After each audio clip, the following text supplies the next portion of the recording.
नमस्कार दोस्तों, आपके अपने चैनल हमारे संस्कार में आपका बहुत बहुत स्वागत है। आज हम आपके लिए लेकर आए हैं मार्गशीर्ष मात कथा अध्याय 6। लेकिन उससे पहले अगर आप हमारे चैनल पर नए हैं और अभी तक आपने चैनल को सब्सक्राइब नहीं किया है तो आप सभी से निवेदन है कि प्लीज़ हमारे चैनल को सब्सक्राइब करें, वीडियो को लाइक करें, ज़्यादा से ज़्यादा शेयर करें ताकि इन कथाओं के श्रवण का लाभ और लोगों को भी मिल सके। बेल आइकन को दबाना ना भूलें ताकि हमारी आगे आने वाली वीडियो की जानकारी आपको नोटिफिकेशन के जरिए मिल जाया करे। कमेंट्स बॉक्स में जय श्री कृष्णा हर हर महादेव लिखना ना भूलें। मार्गशीर्ष के महीने में माता लक्ष्मी के पूजन का विशेष महत्व है। कहा जाता है कि इसमें अगर विधि विधान से माँ लक्ष्मी की पूजा की जाए तो घर में कभी भी अन्न धन की कमी नहीं रहती और जीवन में कभी भी आर्थिक समस्याएं नहीं आती। इसी के लिए हम आपको सुनाने जा रहे हैं एक पौराणिक कथा। पौराणिक कथा के अनुसार सौराष्ट्र में उस समय भद्रशर्वा नाम का एक राजा था। उसकी रानी का नाम सूरज चंद्रिका था। रानी दिखने में बहुत ही सुंदर और सुलक्षणा थी, पतिव्रता थी। उन दोनों को 7 पुत्र और उसके बाद एक कन्या का वरदान मिला था। कन्या का नाम उन्होंने श्यामबाला रखा था। एक बार महालक्ष्मी जी के मन में आया कि जाकर उस राजा के महल में रहे।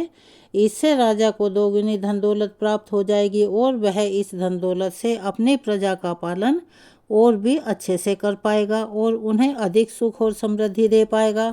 गरीब के घर अगर लक्ष्मी रहेगी तो वह उसे स्वार्थी की तरह केवल अपने ही लिए खर्च करेगा। ऐसा सोचकर महालक्ष्मी जी ने एक बूढ़ी औरत का रूप बनाया। हाथ में लाठी लेकर लाठी के सहारे चलती हुई रानी के द्वार पर पहुंच गई। हालांकि उन्होंने बूढ़ी औरत का रूप धारण किया था, लेकिन फिर भी उनके चेहरे पर देवी का सा तेज विद्यमान था। उन्हें देखते ही एक दासी सामने आई। उसने इनका नाम, गाम, कर्म, धर्म सब कुछ ही पूछ डाला। जो बूढ़ी ब्राह्मणी के रूप में माता लक्ष्मी आई हुई थी वह कहने लगी कि हे बालिके, मेरा नाम कमला है, मेरे पति का नाम भुवनेश्वर है, मैं द्वारिका में रहती हूँ। तुम्हारी रानी पिछले जन्म में एक वैश्य की पत्नी थी। वह वैश्य बहुत गरीब था। गरीबी के कारण हर रोज उनके घर में झगड़े हुआ करते थे और उसका पति रोज उसे मारा करता था। इन बातों से तंग आकर एक दिन वह घर छोड़कर चली गई और जंगल में खाली पेट इधर उधर भटकने लगी। उसकी इस हालत को देखकर मुझे उस पर बहुत दया आई। तब मैंने उसे सुख संपत्ति देने वाले श्री महालक्ष्मी व्रत की कथा सुनाई। मेरे कहने पर उसने श्री महालक्ष्मी का व्रत किया। श्री महालक्ष्मी प्रसन्न हुई और उसकी गरीबी दूर हो गई। उसका घर संसार दौलत और संतति और संपत्ति से भर गया। बाद में पति पत्नी दोनों परलोक सिधारे। लक्ष्मी व्रत करने के कारण वे लक्ष्मी लोक में रहे। उन्होंने जितने साल महालक्ष्मी का व्रत किया उतने हजारों साल तक उन्हें सुख भोग मिला। इस जन्म में उसका जन्म अब राजघराने में हुआ है, परंतु वह श्री महालक्ष्मी का व्रत करना भूल गई है। उसे यह याद दिलाने के लिए ही मैं यहाँ पर आई हूँ। बुढ़िया की बातें सुनकर दासी ने उन्हें प्रणाम किया। फिर श्री महालक्ष्मी का व्रत किस तरह किया जाए इस बारे में उस बूढ़ी ब्राह्मणी के रूप में माता लक्ष्मी से पूछा। तब बुढ़िया का रूप धारण किए हुए श्री महालक्ष्मी माँ ने दासी को पूजा की संपूर्ण विधि और महिमा बताई। इसके बाद दासी ने माता को प्रणाम किया और वह रानी को बताने के लिए महल के अंदर चली गई। उधर राज वैभव में रहते हुए रानी को अपने ऐश्वर्य पर बहुत घमंड हो गया था। संपत्ति और अधिकार के कारण वह उन्मत्त हो गई थी। दासी द्वारा बताई गई उस बुढ़िया की बातें सुनकर वह रानी आग बबूला हो गई, अर्थात उसे बहुत क्रोध आया। राज द्वारे पर आकर बुढ़िया रूपी श्री महालक्ष्मी पर ही बरस पड़ी और उसे यह नहीं पता था कि साक्षात श्री महालक्ष्मी माँ बुढ़िया का रूप धारण करके उसके दरवाजे तक आई हैं। परंतु रानी का इस प्रकार रूखा बर्ताव और अपना अनादर देखकर माता ने वहां ठहरना उचित नहीं समझा और वे वहां से तुरंत ही उल्टे पैर चल पड़ी। रास्ते में उन्हें रानी की पुत्री राजकुमारी श्यामबाला मिली।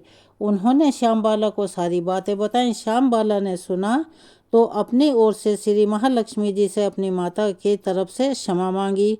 माता लक्ष्मी को राजकुमारी पर दया आ गई। उन्होंने श्यामबाला को फिर से श्री महालक्ष्मी व्रत के बारे में बताया। उस दिन मार्गशीर्ष मास का यानी अगहन मास का पहला गुरुवार था। श्याम बाला ने पूरी श्रद्धा और विश्वास से श्री महालक्ष्मी का व्रत रखा। फलस्वरूप राजा सिद्धेश्वर के सुपुत्र राजकुमार मालाधर से उसका विवाह हो गया। वह धन दौलत ऐश्वर्य और वैभव से मालामाल हो गई। पति के साथ अपने ससुराल में बड़े ही आनंद से दिन बिताने लगी।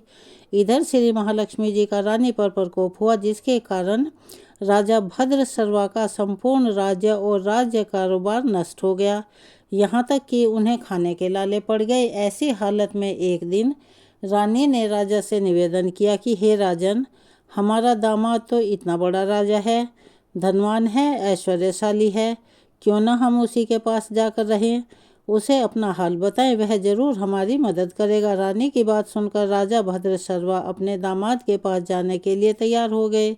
राज्य में पहुंचकर एक तालाब के किनारे थोड़ी देर विश्राम करने के लिए ठहर गए। वहां पर पानी लेने के लिए आते जाते दासियों ने उन्हें देखा और विनम्रता से उनका परिचय पूछा। जब उन्होंने इस बारे में जाना कि वो रानी श्याम बाला के पिता माता हैं, तो उन्होंने दौड़कर यह खबर रानी को बताई। जब रानी श्याम बाला ने यह बात सुनी तो उन्होंने राजसी परिधान भेजकर अपनी दासियों के द्वारा उनका सेवा सत्कार करवाया, उन्हें अच्छा अच्छा भोजन दिया। जब वे वहां से लौटने के लिए कहने लगे तो रानी श्याम बाला ने सोने की मोहरों से भरा हुआ एक घड़ा राजा भद्र सर्वा को भेंट दिया। भद्र सर्वा जब अपने महल में लौटे तो उन्हें देखकर रानी सूरज चंद्रिका बड़ी प्रसन्न हुई। जैसे ही उन्होंने सोने की मोहरों से भरे हुए घड़े का मुंह खोला तो वह चकित रह गई और बोली, हाय भगवान, यह क्या? घड़े में तो धन के बदले कोयले भरे हुए हैं। यह सब श्री महालक्ष्मी जी के प्रकोप से हुआ था। इसी प्रकार दुर्दशा में उनके कई और दिन निकल गए। इस बार रानी खुद अपनी कन्या के पास गई और वह दिन अगहन मास का गुरुवार था। श्याम बाला ने श्री महालक्ष्मी जी का व्रत किया, पूजा की और अपनी माता से भी व्रत करवाया। इसके बाद रानी अपने घर आ गई। श्री महालक्ष्मी जी का व्रत रखने पर उसे फिर से अपने राजपाट, धन दौलत और ऐश्वर्य की वापस से प्राप्ति हो गई। वह फिर से सुख शांति और आनंदमय जीवन बिताने लगी। कुछ दिनों के बाद राजकन्या श्याम बाला अपने पिता के घर आई। उसे ने अपने घर पर आई देखकर सूरज चंद्रिका को पुरानी पिछली बातें याद आ गई। वह सोचने लगी कि जब उनका बुरा समय था तो कैसे उनकी अपनी ही पुत्री ने अपने पिता को घड़े भरकर कोयला दे दिया था और कोई मदद ही नहीं की थी। तब जैसे ही श्याम बाला अपने पिता के घर आई, उसका कुछ भी आदर सत्कार नहीं किया, बल्कि और उल्टा उसका अपमान किया गया। लेकिन श्याम बाला तो समझदार थी, उसने इस बात का बिल्कुल भी बुरा नहीं माना और जब वह अपने ससुराल को लौटने लगी उस समय उसने अपने पिता के घर से जरा सा नमक ले लिया। अपने घर लौटने पर उसके पति ने पूछा कि मायके से क्या लाई हो? तब उसने जवाब दिया कि वहाँ का सार लाई हूँ। पति ने पूछा, भला इसका क्या मतलब हुआ? श्याम बाला ने कहा, थोड़ा धीरज रखिए, सब पता चल जाएगा। फिर उस दिन श्याम बाला ने कई तरह के भोजन बनवाए और उनमें नमक नहीं डाला। बिना नमक का भोजन उसने अपने पति के सामने परोसा। जब पति ने भोजन किया तो सारा भोजन बिना नमक का था, इसीलिए उन्हें बिल्कुल भी स्वाद नहीं आया। फिर श्याम बाला ने थाली में अपने पिता के यहाँ आया हुआ थोड़ा सा नमक डाला, जिससे भोजन में स्वाद आने लगा। तब श्याम बाला ने अपने पति से कहा, यही है वह मायके से लाया हुआ सार। पति को उसकी बात सही लगी। फिर वे दोनों हंसी मजाक करते हुए भोजन करने लगे। ऐसी मान्यता है कि जो इसी तरह से श्रद्धा, प्रेम और सच्चे भाव से श्री महालक्ष्मी जी की पूजा करता है, उसे माँ लक्ष्मी जी की कृपा अवश्य ही प्राप्त होती है। सुख, संपत्ति और शांति की प्राप्ति होती है। सभी मनोकामनाएं उनकी पूर्ण हो जाती हैं। परंतु यह सब कुछ प्राप्त होने पर भी माँ लक्ष्मी जी की पूजा को छोड़ना और भूलना नहीं चाहिए। हर गुरुवार को व्रत का पाठ अवश्य ही करना चाहिए। अगर आप गुरुवार को पाठ ना कर पाएँ तो जो 21 दिन के माता महालक्ष्मी जी के दिन होते हैं, उनमें कथा का श्रवण करना बहुत जरूरी और लाभदायी होता है। महालक्ष्मी जी की महिमा भक्तों की मनोकामनाएं अवश्य ही पूर्ण करती हैं। चलिए अब हम आपको सुनाने जा रहे हैं अगहन मास यानी कि मार्गशीर्ष मास की महालक्ष्मी जी की दूसरी पौराणिक कथा। एक गांव में एक बार एक गरीब ब्राह्मण रहता था। वह प्रतिदिन नियमित रूप से जगत के पालनहार विष्णु भगवान की आराधना किया करता था। उसकी पूजा भक्ति से प्रसन्न होकर उसे एक दिन भगवान विष्णु ने दर्शन दिए और उस ब्राह्मण से वर मांगने के लिए कहा। तब ब्राह्मण ने लक्ष्मी जी का निवास अपने ही घर में होने की इच्छा प्रकट की। तब श्री विष्णु ने लक्ष्मी जी की प्राप्ति का मार्ग उसे बताया। उन्होंने बताया कि मंदिर के सामने रोज एक स्त्री आती है जो यहाँ आकर उपले थापती है। तुम उससे अपने घर आने का निमंत्रण दे देना, वही देवी लक्ष्मी है। साथ ही विष्णु भगवान ने ब्राह्मण से कहा कि जब धन की देवी लक्ष्मी तुम्हारे घर पधारें तब तुम्हारा घर धन और धान्य से भर जाएगा। ऐसा कहकर श्री विष्णु जी अंतर्ध्यान हो गए। अगले दिन वह ब्राह्मण सुबह ही मंदिर के सामने जाकर बैठ गया।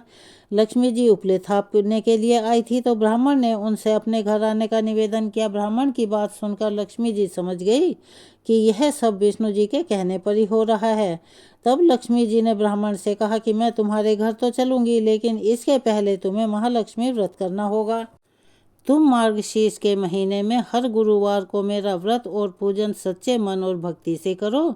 व्रत और पूजन विधि विधानों सच्चे मन से करके व्रत की कथा अवश्य ही पढ़ना और सुनना, तब मैं तुम्हारे सारे मनोरथ पूर्ण अवश्य करूंगी। तब ब्राह्मण ने देवी के कहे अनुसार मार्गशीर्ष मास के गुरुवार को व्रत और पूजन किया और देवी को उत्तर दिशा की तरफ मुँह करके पुकारा। जिसके बाद महालक्ष्मी जी ने उस ब्राह्मण के घर में धन धान्य और सुख संपत्ति के भंडार भर दिए। इस प्रकार से मार्गशीर्ष मास के गुरुवार के व्रत के प्रभाव से वह ब्राह्मण अंत समय में बैकुंठ लोक को गया। तो चलिए एक बार मेरे साथ प्यार से बोलिए, लक्ष्मी माता की जय। चलिए अब हम सुनाने जा रहे हैं मार्गशीर्ष मास का महात्म्य का 6वां अध्याय। इससे पहले के अध्याय में हमने आपको बताया था कि श्री राधा रानी के स्तोत्र और नाम कवच आदि के बारे में। आज आपको हम सुनाने जा रहे हैं माँ दुर्गा जी के 16 नामों के बारे में, साथ ही दुर्गा जी की उत्पत्ति कैसे हुई और बहुत सारी और भी कथाएं। आज आप सुनेंगे देव ऋषि नारद ने मुनिवर श्री नारायण से कहा कि हे ब्राह्मण, मैंने अत्यंत अद्भुत संपूर्ण उपाख्यान को सुन लिया। अब दुर्गा जी के उत्तम उपाख्यान को भी मैं सुनना चाहता हूँ। वेद की कोथोमी शाखा में जो दुर्गा, नारायणी, ईशाना, विष्णु माया, शिवा, सती, नित्या, सत्या, भगवती, सर्वाणी, सर्वमंगला, अंबिका, वैष्णवी, गौरी, पार्वती और सनातनी, यह 16 नाम बताए गए हैं, वे सबके लिए कल्याणमयी हैं। वेताओं में श्रेष्ठ नारायण इन 16 नामों का जो उत्तम अर्थ है वह सबको अभीष्ट है। उसमें सर्वसम्मत वेदोक्त अर्थ को आप बतलाइए। पहले किसने दुर्गा जी की पूजा की, फिर दूसरी, तीसरी और चौथी बार किन किन लोगों ने उनका सभी जगह पूजन किया। तब श्री नारायण जी कहने लगे, हे देव ऋषि, भगवान विष्णु ने वेद में इन 16 नामों का अर्थ किया है। महामुनि, अब देवी का वेदोक्त उपाख्यान भी सुनो। पहल परमात्मा श्री कृष्ण ने सृष्टि के आदि काल में गोलोकवर्ती वृंदावन के रास मंडल में देवी की पूजा की थी। दूसरी बार मधु और कैटभ के भय प्राप्त होने पर ब्रह्मा जी ने उनकी पूजा की। तीसरी बार त्रिपुरारी महादेव ने त्रिपुर से प्रेरित होकर देवी का पूजन किया था। चौथी बार पहले दुर्वासा के शाप से राज्य लक्ष्मी से भ्रष्ट हुए देवराज इंद्र ने भक्ति भाव के साथ देवी भगवती सती की आराधना की थी। तब से मुनिंद्र, सिद्धेंद्र, देवताओं और श्रेष्ठ महर्षि द्वारा संपूर्ण विश्व में सब और सदा देवी की पूजा होने लगी। हे मुने, पूर्व काल में संपूर्ण देवताओं के तेज पुंज से देवी प्रकट हुई थी। उस समय सब देवताओं ने उन्हें अस्त्र शस्त्र और आभूषण दिए थे। उन्हीं दुर्गा देवी ने दुर्ग आदि का वध किया था और फिर देवताओं को अभीष्ट वरदान के साथ उनका राज्य वापस लौटाया था। दूसरे कल्प में महात्मा राजा सूरत ने, जो कि मेदस ऋषि के शिष्य थे, सरिता के तट पर मूर्ति में देवी की पूजा की थी।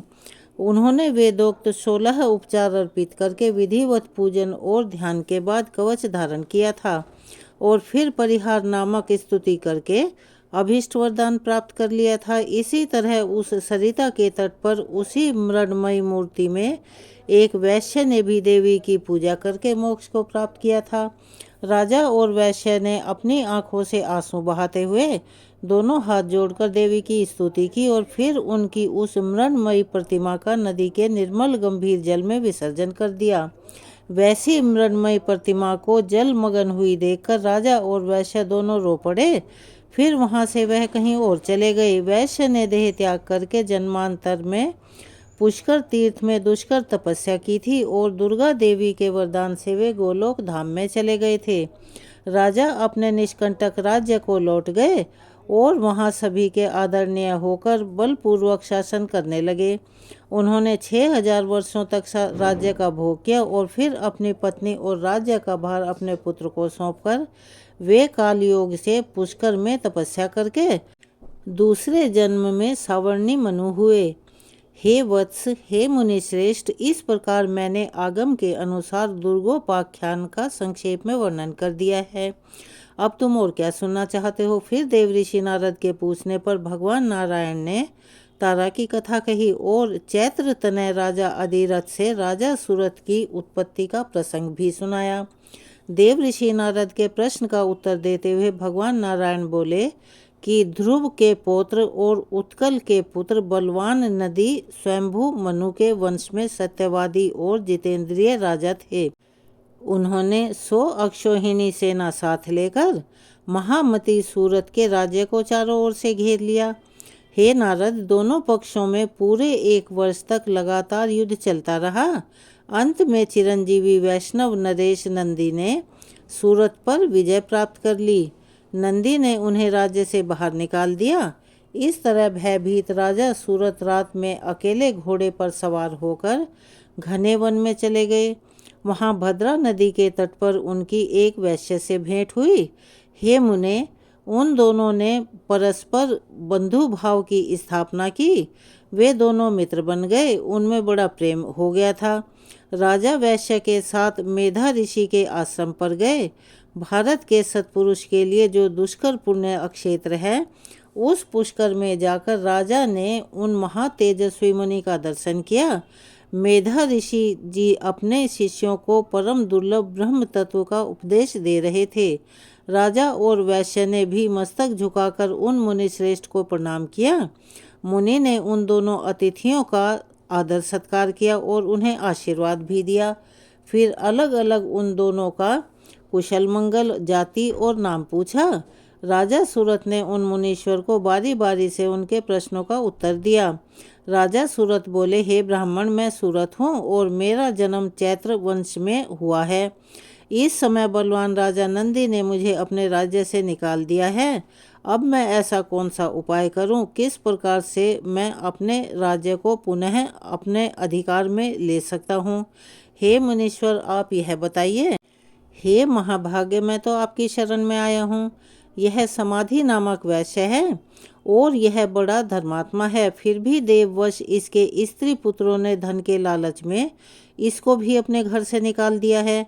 इसका अपराध तो बस इतना ही है कि यह स्त्री पुत्रों और बंधु बांधवों के मना करने पर भी प्रतिदिन ब्राह्मणों को अपने सामर्थ्य के अनुसार प्रचुर मात्रा में धन और रत्न दान दिया करता था और इसी वजह से क्रोध में आकर इसके पुत्र पौत्रों ने और इसके परिवारजनों ने इसे घर से निकाल दिया।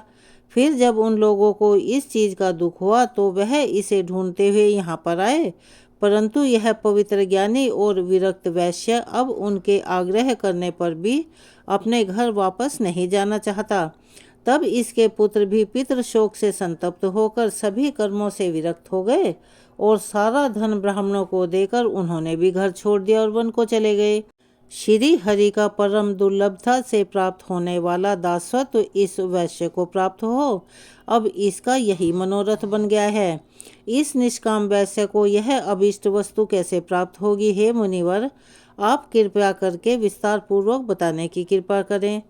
तब श्री मेध ऋषि ने कहा, राजन, निर्गुण परमात्मा श्री कृष्ण की आज्ञा से दुर्लभ त्रिगुणमयी विष्णु माया सभी विश्व को अपनी माया से ढक देती है। वह कृपामयी देवी जिन धर्मात्मा पुरुषों पर कृपा करती है, उन्हें दया करके परम दुर्लभ श्री कृष्ण भक्ति प्रदान करती है। राजन, परंतु जिन मायावी पुरुषों पर विष्णु माया दया नहीं करती, उनकी दुर्गति ग्रस्त जीवों को माया द्वारा ही मोहजाल में बांध देती है। राजन, मैं प्रचेता का पुत्र और ब्रह्मा जी का पौत्र हूँ और भगवान शंकर से ज्ञान प्राप्त करके परमात्मा श्री कृष्ण का भजन करता हूँ। महाराज, नदी के तट पर जाओ और सनातनी दुर्गा का भजन करो। तुम्हारे मन में राज्य की कामना है, इसीलिए देवी तुम्हें आवरणी बुद्धि प्रदान करेंगी और इस निष्काम वैष्णव वैश्य को वे कृपामयी वैष्णवी देवी शुद्ध विवेचना बुद्धि देंगी। ऐसा कहकर कृपा निधान मुनिवर मेधस ऋषि ने दोनों को दुर्गा जी के पूजन का विधि, स्तोत्र, कवच और मंत्र का उपदेश दिया। वैश्य ने उन कृपामयी देवी की आराधना करके मोक्ष प्राप्त कर लिया और राजा को फिर अपना अभीष्ट राज्य, मनु का पद और मनोवांछित परम ऐश्वर्य प्राप्त हो गया। इस प्रकार मैंने सुखद, सारभूत और मोक्षदायक परम उत्तम दुर्गा जी का उपाख्यान पूर्ण रूप से सुना दिया है। हे देव ऋषि, अब तुम और क्या सुनना चाहते हो? देव ऋषि नारद ने पूछा। भगवान, जो सर्वोत्कृष्ट मूढ़ों के लिए ज्ञान की बुद्धि कराने वाला तथा अमृत का उत्तम सागर है, उसे तो मैंने सुन लिया। अब मैं गणेश खंड को, जो मनुष्यों के संपूर्ण मंगलों का भी मंगल स्वरूप और गणेश जी के जन्म वृतांत से भी परिपूर्ण है, उसे सुनना चाहता हूँ। हे जगदीश्वर, भला पार्वती जी के उदर से श्रेष्ठ गणेश जी की उत्पत्ति कैसे हुई? किस प्रकार पार्वती देवी ने एक ऐसे पुत्र को प्राप्त किया? गणेश जी किस देवता के अंश से उत्पन्न हुए थे? उन्हें जन्म क्यों लेना पड़ा? वे अयोनिज थे, अर्थात खुद ही प्रकट हुए थे, या किसी योनि से उत्पन्न हुए थे? उनका ब्रह्म तेज कैसा था? उनमें कितना पराक्रम था? उनकी तपस्या कैसी थी? वे कितने ज्ञानी थे और उनका यश कितना निर्मल था? जगदीश्वर नारायण, शंभु और ब्रह्मा के रहते हुए संपूर्ण विश्व में सबसे पहले उनकी ही पूजा क्यों की जाती है? वे हाथी के मुख वाले, एक दंत और विशाल तोंद वाले कैसे बन गए? हे महाभाग्य, रहस्यमयी जन्म वृतांत का वर्णन किया गया है। कृपया आप उस परम मनोहर और अत्यंत विस्तृत चरित्र को पूर्ण रूप से कहिए, क्योंकि उसे सुनने के लिए मुझे परम कौतूहल हो रहा है। मेरी अति तीव्र इच्छा है। तब श्री नारायण कहने लगे, नारद, मैं उस परम अद्भुत रहस्य का वर्णन करता हूँ, सुनो। वह पाप संताप का हरण करने वाला, संपूर्ण विघ्नों का नाश करने वाला, सभी तरह के मंगलों को देने वाला, सार रूप और सभी पापों का नाश करने वाला है। दैत्यों द्वारा पीड़ित हुए देवताओं की तेजो राशि से उत्पन्न हुई देवी ने दैत्य समुदाय का संहार कर डाला था। फिर वे दक्ष की कन्या होकर प्रकट हुई थी। उस समय उन देवी का नाम सती था। उन्होंने अपने स्वामी अर्थात शिव जी की निंदा होने के कारण योग धारण किया और योग के द्वारा ही अपने शरीर का परित्याग कर दिया था और फिर शैलराज की परम प्रिय पत्नी मैना के पेट से जन्म लिया। पर्वतराज ने उन पार्वती जी का विवाह शंकर जी के साथ कर दिया। तब महादेव जी उन्हें अपने साथ लेकर निर्जन वन में चले गए। वहाँ बहुत लंबे समय तक शंकर जी पार्वती जी का विहार चलता रहा। फिर देवताओं ने आकर विहार से विरत होने के लिए उनसे प्रार्थना की। तब भगवान शंकर विरत हो गए। उस समय महादेव जी का शुक्र भूमि पर गिर पड़ा, जिससे स्कंद कार्तिकेय जी उत्पन्न हुए। तब पार्वती जी ने शंकर जी से एक श्रेष्ठ पुत्र के लिए प्रार्थना की। तब महादेव जी ने कहा, हे पार्वती, मैं उपाय बतलाता हूँ, उसे ध्यानपूर्वक सुनो। उस उपाय से तुम्हारा परम कल्याण होगा, क्योंकि त्रिलोकी में उपाय करने से ही कार्य की सिद्धि होती है। मैं तुम्हें जिस उपाय का वर्णन कर रहा हूँ, वह संपूर्ण अभीष्ट सिद्धियों का बीज रूप, परम मंगलदायक और मन को हर्ष प्रदान करने वाला है। हे देवी, तुम श्री हरि की आराधना करके व्रत आरंभ करो। 1 वर्ष तक तुम्हें इस व्रत का पालन करना होगा। इस व्रत का नाम पुण्यक है। इस व्रत के पालन से महाकठोर बीज कल्प तरु के समान अभीष्ट सिद्धि करने वाला उत्कृष्ट सुखदायक पुण्यदाता, सार रूप और समस्त संपत्तियों को देने वाला है। हे प्रिय, जैसे नदियों में गंगा, देवताओं में श्रीहरि, वैष्णव में शिव, देवियों में तुम, वर्णों में ब्राह्मण, तीर्थों में पुष्कर, पुष्पों में पारिजात, पत्रों में तुलसी दल, पुण्य प्रदान करने वालों में एकादशी तिथि, वारों में पुण्यप्रद रविवार, मासों में मार्गशीर्ष, ऋतुओं में बसंत, वत्सपरों में संवत्सर, युगों में कृतयुग, पूजनीय में विद्या, पढ़ाने वाले गुरु, गुरुजनों में माता, धनों में रत्न, प्रियजनों में पति, बंधुजनों में पुत्र, वृक्षों में कल्पतरु, फलों में आम का फल, वर्षों में भारतवर्ष, वनों में वृंदावन, स्त्रियों में शत्रुपा, पुरों में काशी, तेजस्विनी सुखदाताओं में चंद्रमा, रूपवान में कामदेव, शास्त्रों में वेद, सिद्धों में कपिल मुनि, वानरों में हनुमान, अक्षेत्रों में ब्राह्मण का, मुख्य यश प्रदान करने वालों में विद्या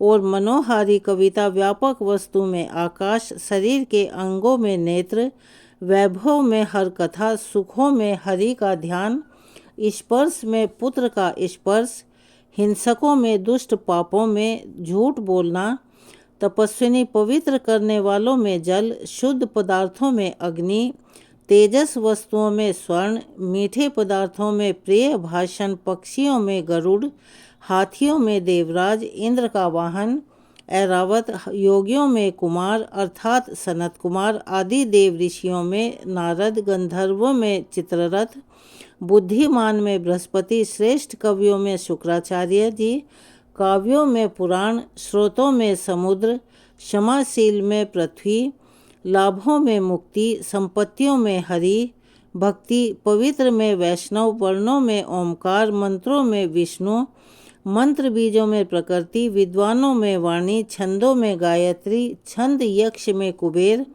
सर्पों में वासुकी नाग, पर्वतों में तुम्हारे पिता हिमवान, गौओं में सुरभि, वेदों में सामवेद, तृण में कुश, सुख पदों में लक्ष्मी जी, शीघ्रगामियों में अर्थात सबसे तेज चलने वाला मन, अक्षरों में ओंकार, हितैषियों में पिता, यंत्रों में शालिग्राम शिला, पशु अस्थियों में विष्णु पंजर, चौपाइयों में सिंह, जीवधारियों में मनुष्य, इंद्रियों में मन, रोगों में मंदाग्नि, अदिति पुत्रों में इंद्र, दैत्यों में बलि, साधुओं में प्रहलाद, दानियों में दधीचि, अस्त्रों में ब्रह्मास्त्र, चक्रों में सुदर्शन चक्र, मनुष्यों में राजा रामचंद्र और धनुर्धरों में लक्ष्मण जी श्रेष्ठ हैं।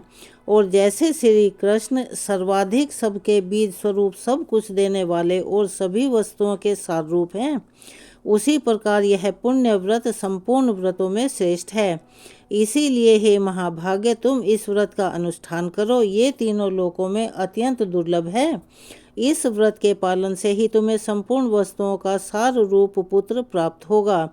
इस व्रत के द्वारा संपूर्ण प्राणियों के मनोरथ सिद्ध करने वाले श्री कृष्ण की आराधना की जाती है, जिसके सेवन से, जिनके दर्शन से मनुष्य अपने करोड़ों पितरों के साथ मुक्त हो जाता है। जो मनुष्य विष्णु मंत्र ग्रहण करके श्री हरि की सेवा करता है, वह भारतवर्ष में हुए अपने जन्म को सफल कर लेता है। वह अपने पूर्वजों का उद्धार करके निश्चय ही वैकुंठ लोक में जाता है और श्री कृष्ण का पार्षद होकर सुखपूर्वक आनंद का उपभोग करता है। वह भक्त अपने भाई बंधु बांधवों, अपने संगी साथी और अपनी पत्नी का उद्धार करके श्री हरि के परम पद को प्राप्त होता है। इसीलिए हे गिरिजे, हे पार्वती, तुम भी इस परम दुर्लभ विष्णु मंत्र को ग्रहण करो और व्रत काल में इसी मंत्र का जप करो, क्योंकि यह पितरों की मुक्ति का कारण है। ऐसा कहकर देवों के देव महादेव शंकर गिरिजा जी के साथ तुरंत ही गंगा तट पर गए और उन्होंने प्रसन्नता पूर्वक कवच और स्तोत्र सहित मनोहर विष्णु मंत्र पार्वती जी को सुनाया। फिर उन्होंने पार्वती जी से पूजा की विधि और नियमों का भी वर्णन किया। मार्गशीर्ष कथा के वृतांत को आज हम यहीं विराम देते हैं। इसके आगे का वृतांत हम अपनी अगली वीडियो में सुनाएंगे। कृपया उसका इंतजार कीजिए और उसे भी अवश्य ही सुनिएगा। अब हम सब मिलकर एक साथ पाठ करते हैं कृष्ण चालीसा का। बंशी शोभित कर मधुर नील जलद तन श्याम, अरुण अधर जनु बिंब फल नयन कमल अभिराम। पूर्ण इंद्र अरविंद मुख पीतांबर शुभ साज, जय मनमोहन मदन छवि कृष्ण चंद्र महाराज। जय यदुनंदन जय जगवंदन, जय वसुदेव देवकी नंदन, जय यशोदा सुत नंद दुलारे, जय प्रभु भक्तन के द्रगतारे। जय नटनागर नाथ नथैया, कृष्ण कन्हैया धेनु चरैया। पुनि नक पर प्रभु गिरिवर धारो, आओ दीनन कष्ट निवारो। बंशी मधुर अधर धरि तेरी, होवे पूर्ण मनोरथ मेरो। आओ हरि पुनि माखन चाखो, आज लाज भारत की राखो। गोल कपोल चिबुक अरुणारे, मृदु मुस्कान मोहिनी डारे। रंजित राजीव नयन विशाला, मोर मुकुट बैजंती माला। कुंडल श्रवण पीत पट आछे, कटि किंकणिका छन काछे। नील जलद सुंदर तनु सोहे, छवि लखि सुर नर मुनि मन मोहे। मस्तक तिलक अलक घुंघराले, आओ कृष्ण बांसुरी वाले। करी पय पान पुतन हितारियो, अका बका कागा सुर मारियो। मधुबन जलत अग्नि जब ज्वाला, भय शीतल लखि तहि नंद लाला। सुरपति जब ब्रज चढ़ी रिसाई, मसूर धार वारी बरसाई। लगत लगत ब्रज चहन बहायो, गोवर्धन नख धारी बचायो। लखि जसुदा मन भ्रम अधिकाई, मुख मह 14 भुवन दिखाई। दुष्ट कंस अति उधम मचायो, कोटि कमल जब फूल मंगायो। नाथि काली यहीं तब तुम लीन्हे, चरण चिन्ह दय निर्भय कीन्हे। करी गोपिन संग रास विलासा, सबकी पूरन करी अभिलाषा। केतिक महा असुर संघारयो, कंस ही केस पकड़ी दय मारियो। मात पिता की बंदी छुड़ाई, उग्रसेन कहाँ राज दिलाई। महिषे मृतक छहो सुत लायो, मातु देवी की शोक मिटायो। भौमासुर मुर दैत्य संहारी, लाए 68 सहस कुमारी। दै भीनी तृण चीर सहारा, जरा सिंधु राक्षस कहाँ मारा। असुर बकासुर आदिक मारियो, भक्तन के तब कष्ट निवारियो। दीन सुदामा के दुख टारियो, तंदुल 3 मूठ मुख डारियो। प्रेम के साग विदुर घर मांगे, दुर्योधन के मेवा त्यागे। लखी प्रेम की महिमा भारी, ऐसे श्याम दीन हितकारी। भारत के पारथ रथ हाके, लिए चक्र कर नहीं बलता के। निज गीता के ज्ञान सुनाए, भक्तन हृदय सुधा वर्षाए। मीरा थी ऐसी मतवाली, विष पी गई बजा कर ताली। राणा भेजा सांप पिटारी, शालिग्राम बने बनवारी। निज माया तुम विधि दिखायो, उड़ते संशय सकल मिटायो। तब शत निंदा करी तत्काला, जीवन मुक्त भयो शिशुपाला। जब ही द्रौपदी टेर लगाई, दीनानाथ लाजे अब जाई। तुरत ही वसन बने नंदलाला, बढ़े चीर भय अरिमुह काला। असनाथ के नाथ कन्हैया, डूबत भवर बचावत नैया। सुंदर दास आस उरधारी, दया दृष्टि कीजे बनवारी। नाथ सकल मम कुमति निवारो, क्षमहु बेगी अपराध हमारो। खोलो पट अब दर्शन दीजे, बोलो कृष्ण कन्हैया की जय। यह चालीसा कृष्ण का पाठ करे उरधारी, अष्ट सिद्धि नवनिधि फल लहे पदार्थ चारी। चलिए एक बार मेरे साथ प्यार से बोलिए श्री कृष्ण भगवान की जय। अगर आप हमारे चैनल पर नए हैं और अभी तक आपने चैनल को सब्सक्राइब नहीं किया है तो आप सभी से करबद्ध निवेदन है, प्लीज़ हमारे चैनल को सब्सक्राइब करें, वीडियो को लाइक करें, ज़्यादा से ज़्यादा शेयर करें, बेल आइकन को दबाना ना भूलें। अपना सहयोग और प्यार हमें ऐसे ही प्रदान करते रहें। आपका छोटा सा प्रयास हमारे लिए काफ़ी कारगर सिद्ध होता है। कृपया हमारी मदद कीजिए। धन्यवाद।